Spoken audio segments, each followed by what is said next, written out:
Dale Evans painfully died after revealing her damned husband's secrets. She was known as the Queen of the West, a woman who smiled through every storm, sang through every heartbreak, and stood beside her husband with a grace that millions admired. Dale Evans seemed to embody everything wholesome and good about America's golden age of entertainment. But beneath the rhinestone boots and the cowgirl smile was a woman carrying wounds so deep that only in her final years did she find the courage to speak about them openly. When she finally did, the revelations shook those who thought they knew her, and painted a portrait of a marriage far more complicated than the fairy tale Hollywood had sold to the world. The story of Dale Evans did not begin in the spotlight. She was born Frances Octavia Smith on October 31, 1912, in Uvalde, Texas, into circumstances that were anything but glamorous. Raised in an unstable household, she was forced to grow up fast. At just 14 years old, she eloped with a young man named Thomas F. Fox. By 15, she was a mother. By 16, she was a divorced single parent, abandoned in Memphis with a baby boy named Tommy and almost nothing else. The rejection, the poverty, and the shame of being a teenage mother in that era would have broken many women. But Frances Octavia Smith was not most women. She turned to the only thing that gave her comfort, music, and began building a life from the rubble of her early heartbreak. She sang at local radio stations, played piano for whatever audiences would have her, and slowly pieced together a career from sheer determination. By the late 1930s, she had reinvented herself entirely. A radio station manager suggested a new name, and Frances Octavia Smith became Dale Evans. Crisp, catchy, and completely new. The name carried none of the baggage of her past, and that was precisely the point. Because when Hollywood came calling with a contract from 20th Century Fox, it came with a condition that would haunt her for the rest of her life.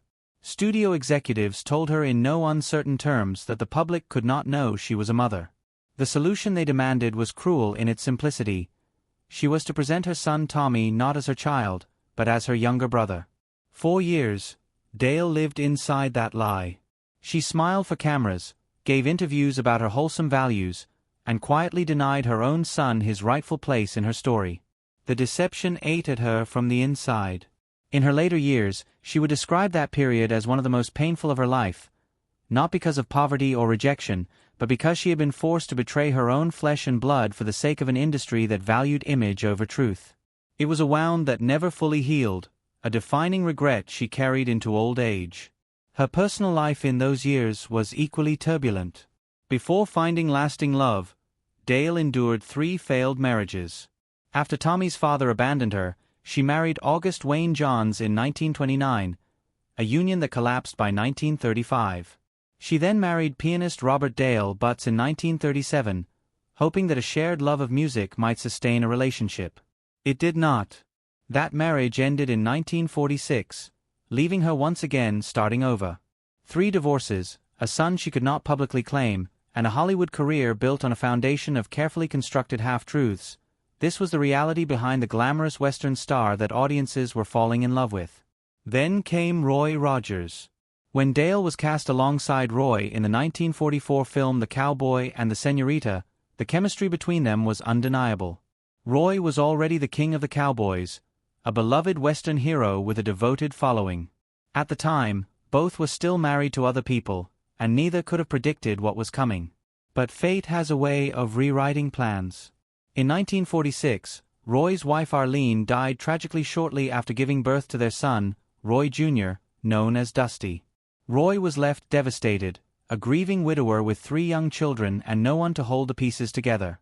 Dale, who understood loss and loneliness better than almost anyone, stepped into that grief gently and honestly. A friendship deepened into something more. By the end of 1947, Roy proposed to her in a manner only a cowboy could manage.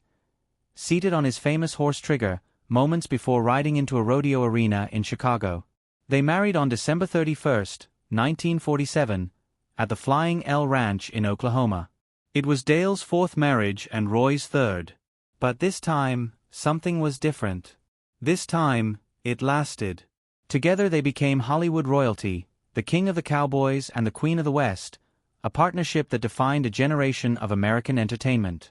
Their television show ran from 1951 to 1957, drawing millions of viewers each week. Their song Happy Trails became an anthem of optimism, a musical signature that followed them everywhere. On screen, they were perfection. Off-screen, the truth was considerably more complicated. The marriage brought genuine joy, but it also brought profound grief. In 1950, Dale gave birth to their only biological child together, a daughter named Robin Elizabeth. Robin was born with Down syndrome and serious health complications, at a time when the medical establishment offered little hope and society offered even less compassion. Many people in their position would have been quietly advised to institutionalize the child and say nothing publicly.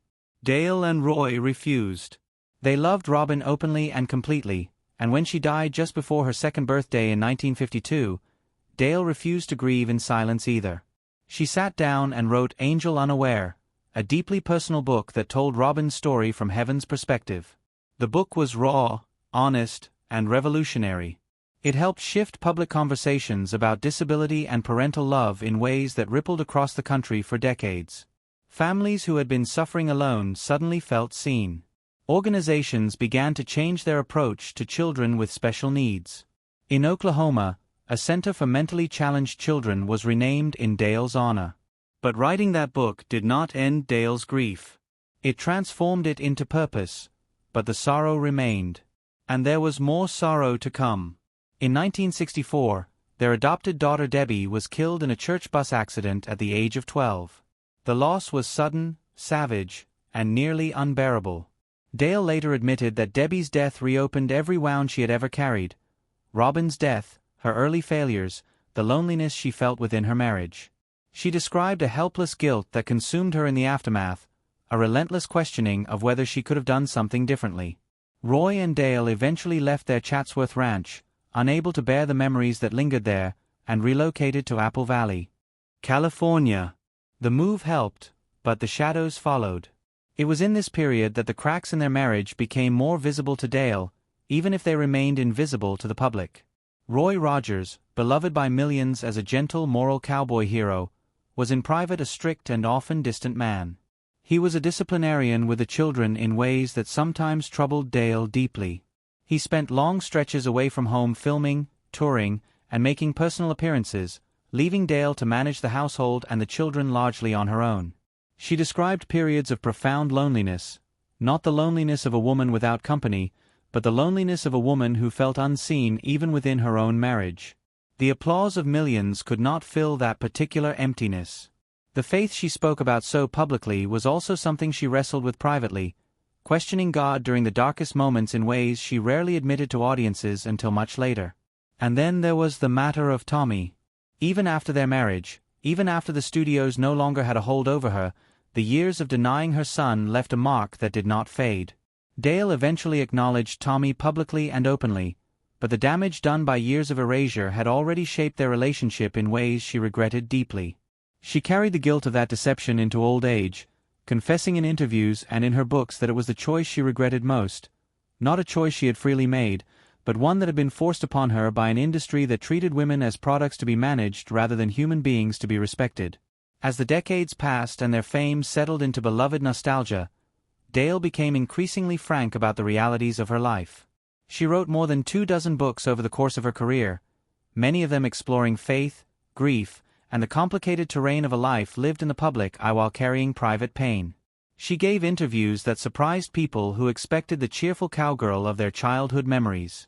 She spoke about suffering without sanitizing it, about marriage without pretending it was seamless, about faith without pretending it never wavered.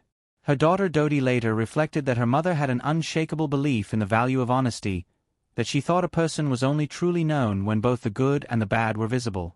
Roy's health began to fail in the 1990s. Dale stayed beside him faithfully, the devoted partner she had always been in public and often struggled to be understood as in private. He died on July 6, 1998, ending a partnership of more than 50 years. For Dale, his death was both a public loss and a deeply personal reckoning. She was no longer part of the legendary duo. She was a widow in her 80s, facing her final years with failing health and a mind still sharpened by decades of hard-won wisdom. Without Roy, she became even more reflective. The stories she had kept partially hidden for years came forward more completely. She talked about the loneliness of their marriage with a directness she had previously softened. She talked about his strictness with the children, about the emotional distance that sometimes existed between them despite the love that was also genuinely there. She talked about Tommy and the shame of those years of denial with a sorrow that had never fully resolved itself. These confessions were not acts of bitterness. They were acts of a woman determined to leave an honest record behind her, to be known fully rather than partially, to offer something real to the world rather than another polished legend. She had spent too many years living inside other people's versions of who she was supposed to be. In her final years, she was simply and stubbornly herself. Dale Evans died on February 7, 2001, at the age of 88, just 3 years after Roy. She left behind a legacy that was richer and more complicated than the one Hollywood had originally written for her. She was not simply the Queen of the West. She was a teenage mother who had been forced to deny her own child. She was a woman who buried 2 daughters and never stopped grieving. She was a wife who loved her husband genuinely and also knew the particular loneliness of feeling unseen within that love. She was a person of faith who wrestled openly with doubt. She was a voice for parents in pain, a writer of rare honesty, and a woman who believed that the most powerful thing she could offer the world was the unvarnished truth of her own story. In the end, the secrets she revealed were not damning in the way of scandal.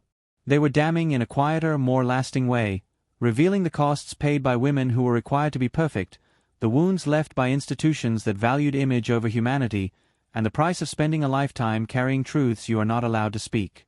Dale Evans spoke them at last. And in doing so, she became more fully herself than she had ever been permitted to be.